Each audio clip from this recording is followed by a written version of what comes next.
अगर तुम्हें लगता है कि जे 2027 में एक साल बाकी है तो तुम गलत हो। अभी अप्रैल से तुम्हारा क्लास 12 स्टार्ट हो जाएगा, देन जनवरी के अंदर तुम्हारा जेईमेंस फर्स्ट अटेम्प्ट है, फिर उसके बाद में practicals, pre boards and boards आएंगे, फिर अप्रैल के अंदर सेकंड अटेम्प्ट होगा और मई के अंदर जे एडवांस का एग्जाम कब आ जाएगा पता भी नहीं चलेगा। सो आइडियली देखा जाए तो जेईमेंस फर्स्ट अटेम्प्ट से पहले तक तुम्हारे पास 8 महीने बाकी हैं एंड इन 8 महीनों में तुम्हें क्लास 12 कंप्लीट करनी है, 11th के बैकलॉग्स कवर करने हैं, रिवीजन करना है, मॉक टेस्ट देना है, पीवाईक्यूज करना है, इतनी सारी चीजें करनी है। और अगर तुम्हें फिर भी लगता है कि तुम सिर्फ 2 से 3 घंटे पढ़ के काम चला लोगे, आईआईटी के एग्जाम निकाल लोगे, तो तुम फिर से गलत हो, क्योंकि तुम्हें हर दिन की कम से कम 5 से 7 घंटे की सेल्फ स्टडी करनी है।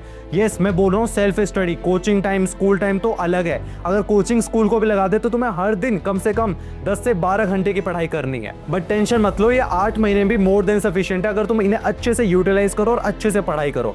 सो आज की वीडियो में मैं आपको एक कंप्लीट टाइमलाइन बताऊंगा कि किस टाइम पे तुम्हें क्या क्या चीजें कंप्लीट करनी है। इसी के साथ में एक प्रॉपर डिटेल टाइम टेबल बताऊंगा दोनों कैटेगरी ऑफ स्टूडेंट्स के लिए। फर्स्ट कैटेगरी जो स्कूल प्लस कोचिंग वाले बच्चे हैं, सेकंड कैटेगरी जो सिर्फ कोचिंग वाले बच्चे हैं, स्कूल नहीं जाते। So hey everyone, this is Rohit Nagar. I have mentored hundreds of students जो आज टॉप आईआईटीज, एनआईटीज के अंदर पढ़ रहे हैं। सो आज की वीडियो में मैं आपको कंप्लीट टाइम टेबल बताने वाला हूं एंड इसी के साथ में ये वीडियो बहुत ज़्यादा इंपॉर्टेंट है सभी जे 2027 एस्पिरेंट्स के लिए। इससे पहले मैं आगे टाइम टेबल पे बात करूं और भी सारी चीज़ों पे बात करूं, अभी कमेंट सेक्शन में जाओ और लिखो आई विल क्रैक जे 2027। इससे क्या होगा, मोटिवेशन आएगा, तुम्हारे अंदर कॉन्फिडेंस आएगा कि यार अगर कोई चीज़ मैंने लिख दी है तो फाइनली उसे अचीव करके रहूंगा। एंड उसे जब तुम अचीव कर लोगे, फ्यूचर में इस वीडियो पे आना और फिर से लिखना कि भैया मैंने अपना गोल अचीव कर लिया। फटाफट से जाओ अभी कमेंट करो। तो सबसे पहले देखेंगे अगले एक साल की प्रॉपर टाइमलाइन कि किस टाइम पे तुम्हें क्या चीजें करनी है, ये जानना बहुत इंपॉर्टेंट है। तो मार्च एंड और अप्रैल स्टार्टिंग से तुम्हारी क्लास 12 स्टार्ट हो जाएगी एंड जनवरी 2028 के अंदर तुम्हारा जेईमेंस फर्स्ट अटेम्प्ट होगा एंड उसी के बाद में अप्रैल के अंदर सेकंड अटेम्प्ट होगा एंड देन मई के अंदर तुम्हारा जे एडवांस का एग्जाम होगा। सो मोर और लेस अगर देखा जाए तुम्हारे पास सिलेबस कंप्लीशन, रिवीजन और मॉक टेस्ट के लिए कितना टाइम है, तो जेईमेंस फर्स्ट अटेम्प्ट होगा जनवरी के अंदर, तो तुम्हारे पास जनवरी तक का टाइम है, मतलब 8 महीने है। सो इन 8 महीनों को भी 2 पार्ट्स में डिवाइड करेंगे। फर्स्ट हो गया अप्रैल से लेकर नवंबर तक, जिसमें तुम्हें अपना फुल सिलेबस कंप्लीट करना है, क्लास 12 का, साथ में 11th का रिवीजन करना है एंड जितनी ज्यादा प्रैक्टिस हो सके, जितने ज्यादा पीवाईक्यूज हो सके, वो सारी चीजें इस टाइम के बीच में करनी है। वहीं पे नवंबर से लेकर जनवरी फर्स्ट अटेम्प्ट तक तुम्हारे पास 1.5 से 2 महीने बचेंगे एंड उस टाइम पे तुम्हें सिलेबस कंप्लीशन छोड़ के, सारी चीजें छोड़ के फुल सिलेबस रिवीजन करना है, मॉक टेस्ट देना है, जिस टाइम पे तुम 11th और 12th को साथ में तुमने जितना भी 2 साल 1 साल के अंदर पढ़ा है वो सारा अच्छे से रिवाइज करना है। देन फर्स्ट अटेम्प्ट के बाद आता है सेकंड अटेम्प्ट अप्रैल में। अब बहुत सारे बच्चे सोचते हैं भैया मेरे पास तो 2 अटेम्प्ट है, पहला अच्छा हो गया तो ठीक है वरना दूसरा अटेम्प्ट तो है ही। ये गलती बिल्कुल मत कर देना। तुम्हारा टारगेट सिर्फ होना चाहिए जनवरी अटेम्प्ट कि उसी के अंदर तुम्हें नेक्स्ट लेवल फोड़ना है, उसी के अंदर तुम्हें 99 परसेंटाइल स्कोर करना है।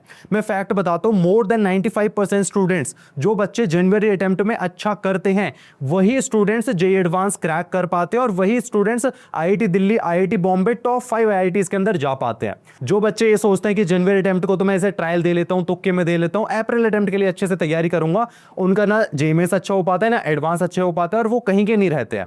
इसका एक रीजन है। इसका रीजन क्या है कि जैसे तुम्हारा फर्स्ट अटेम्प्ट होता है उसके बाद तुम्हारा सेकंड अटेम्प्ट में टाइम नहीं बचता, बीच में बोर्ड्स आ जाते हैं, प्रैक्टिकल्स चल जाते हैं, तो टाइम ही नहीं मिलता प्रिपरेशन का।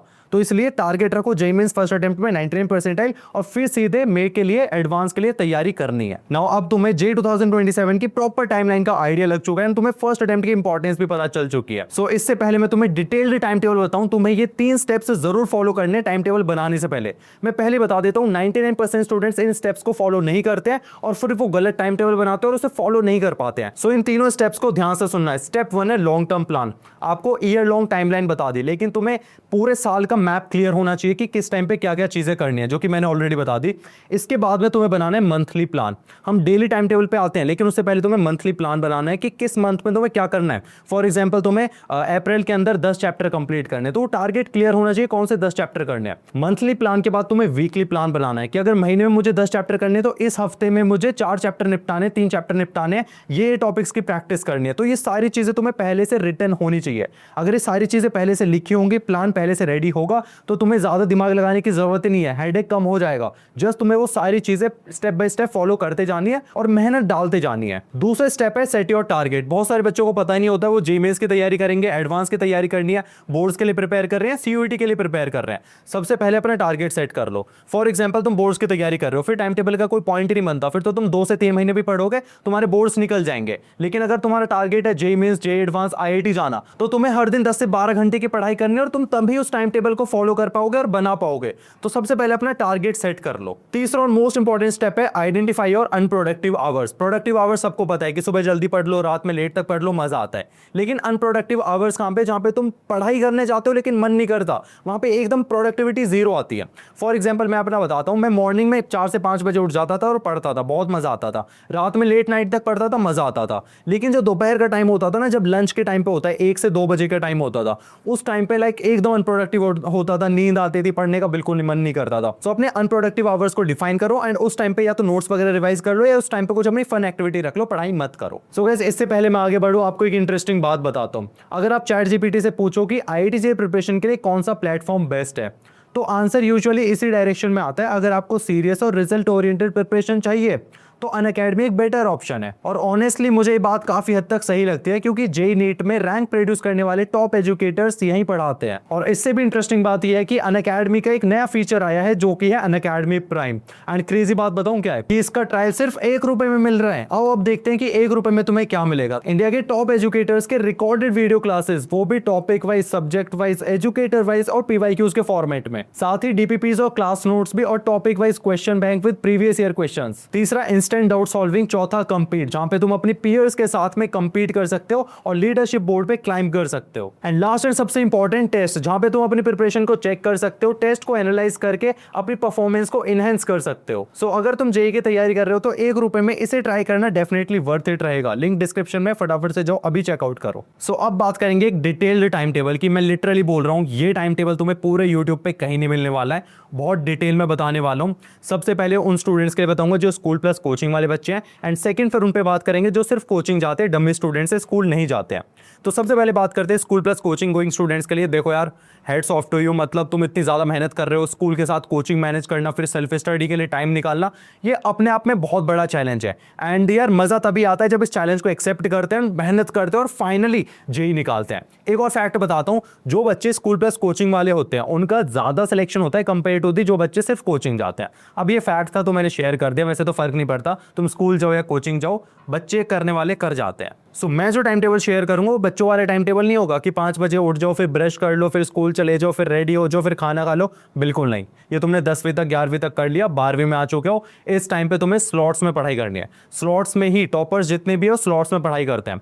तो स्लॉट बनाते हैं मॉर्निंग में तुम्हारा 1 से 1.5 घंटा, जिस टाइम पे तुम रिविजन करोगे, केमिस्ट्री फिजिक्स का रिविजन कर लो। या कई बार क्या होता है कि बहुत सारा जो टफ सब्जेक्ट लगता है, कोई क्वेश्चन नहीं होता, कोई टॉपिक समझ नहीं आता, तो उस टफ टॉपिक को, टफ सब्जेक्ट को मॉर्निंग में करोगे, क्योंकि जीरो डिस्ट्रैक्शन होते हैं, फोकस 100% होता है, उस टाइम पे करोगे तो मजा आएगा, क्लियर हो जाएगा। तो 1 से 1.5 घंटा मॉर्निंग देना है। देन इसके बाद में 6 घंटे का तुम्हारा स्कूल होगा। एंड बच्चों की सबसे बड़ी प्रॉब्लम यही रहती है कि भैया स्कूल के साथ कैसे मैनेज करें। मैं बोलूंगा कि तुम अगर 6 घंटे का स्कूल है, कोई ना कोई तो फ्री पीरियड मिल जाता है, उसमें आधा घंटा 1 घंटा हर दिन जरूर निकालो, जिस टाइम पे तुम अपने कोचिंग के नोट्स वगैरह रिवाइज करो। कुछ प्रैक्टिस करना है तो प्रैक्टिस कर लो, प्रैक्टिस पॉसिबल नहीं है तो एटलीस्ट नोट्स तो जरूर रिवाइज करने हैं, तो तुम्हें टाइम निकालना पड़ेगा, ठीक है। देन इसके बाद आता है स्लॉट 2, जो कि है 4 से 5 घंटे की कोचिंग। अब ये तुम्हारी ऑफलाइन भी हो सकती है, ऑनलाइन भी हो सकती है।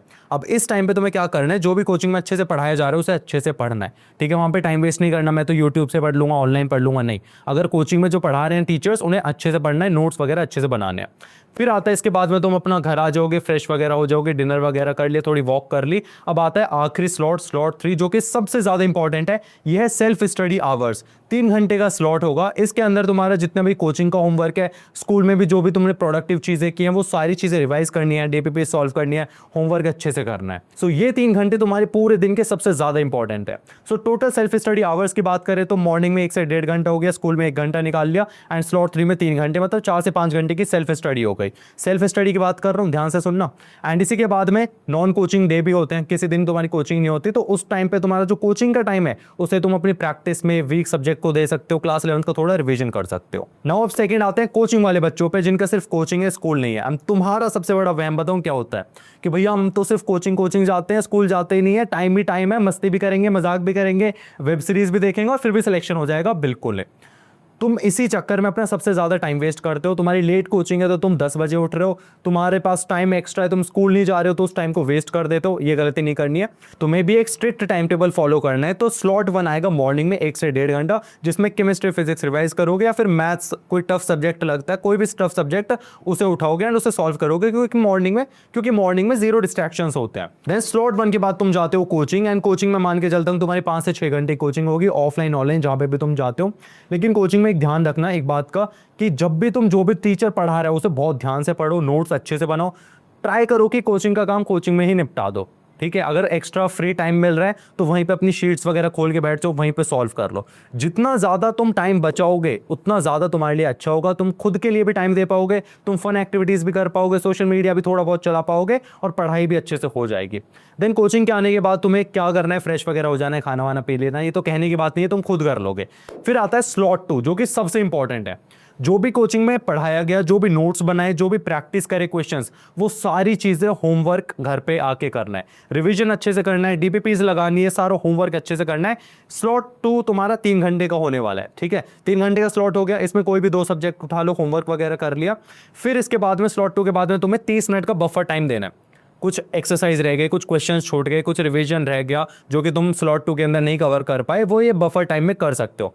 इस बफर टाइम के बाद तुम्हारे 5-6 बज जाएंगे। 6 बजे के आसपास तुम अपना वॉक वगैरह पे निकल जाओ, चाय वगैरह पी लो। फिर तुम्हें बाद में थोड़ा वॉक करने के बाद डिनर वगैरह कर लो, और 8 बजे तक तुम डिनर वगैरह करके स्लॉट 3 के लिए बैठ जाओ। एंड स्लॉट 3 में तुम्हें क्या करना है, कोई भी एक वीक सब्जेक्ट उठाना है जो तुम्हारा सबसे ज़्यादा वीक है। जैसे मैं हुआ करता था, तो जो भी मेरा वीक सब्जेक्ट था, फॉर एग्जांपल मैथ्स, तो मैं मैथ्स को टाइम देता था, उसके लेक्चर्स देखता था, उसकी प्रैक्टिस करता था। तो रात के टाइम पे तुम 2 से 3 घंटे स्लॉट 3 के अंदर कोई भी वीक सब्जेक्ट उठा लो और उसकी अच्छी खासी प्रैक्टिस कर लो, और रिवीजन करना चाहो तो रिवीजन भी कर सकते हो। सो तुम्हारी टोटल स्टडी आवर्स की बात करें तो 6 से 7 घंटे की सेल्फ स्टडी हो जाती है। सेल्फ स्टडी की बात कर रहा हूँ, अगर इसमें कोचिंग वगैरह भी लगा लो तो 10 से 12 घंटे पहुंच जाते हैं, जो कि मोर देन सफिशिएंट है। लेकिन पॉइंट इज कि इस चीज को डिसिप्लिन से फॉलो करना है। अब मैंने तुम्हें टाइम टेबल तो बता दिया, लेकिन ये 3 गलतियां हर एक स्टूडेंट करता है जो कि सबसे खतरनाक है, एंड तुम्हें नहीं करनी। ध्यान से सुनना।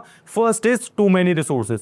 बहुत सारे बच्चे क्या करते हैं, 5 किताबें खरीद लेते हैं, 5 कोर्सेज ले लेते हैं एंड सबसे पढ़ना शुरू कर देते हैं। बिल्कुल ये गलती नहीं करनी है।